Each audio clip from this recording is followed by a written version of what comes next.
Hey there everyone, this is Maddie. Today I'm sharing 10 fascinating facts about those tiny, incredible creatures.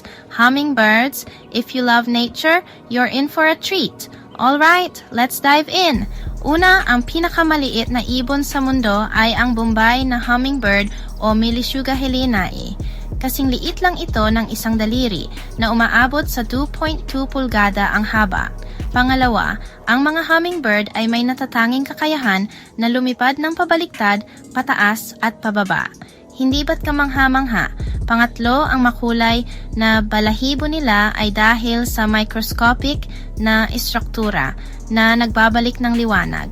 Kaya't nagmumukha silang mga makislap na hiyas sa kalikasan. Pang-apat, may pinakamataas na metabolismo ang mga hummingbird sa lahat ng ibon. Kaya't kailangan nilang kumain ng nektar o mga insekto ng maraming beses sa isang araw upang mapanatili ang kanilang enerhiya.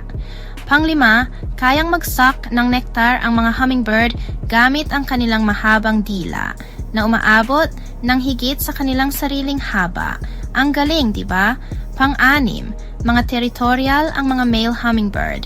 Nagtatanggol sila ng kanilang mga feeding grounds at handang makipaglaban para rito.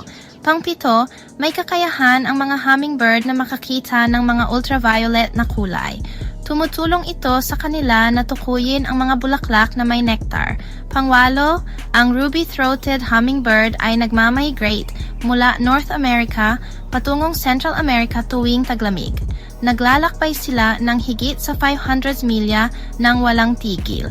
Pang-siyam, naaakit madalas ang mga hummingbird sa musika at maaaring makilala ang mga tunog ng kanilang mga kauri. Ginagamit nila ito sa pakikipag-ugnayan. Pang-sampu, bilang mga pollinator, mahalaga ang mga hummingbird sa pagpapadami ng mga bulaklak. Napakahalaga nila sa ekosistema at produksyon ng mga prutas at buto. Tunay na kahanga-hanga, di ba? So, if you enjoyed this video, don't forget to hit that like button and subscribe for more awesome content. Thanks for watching.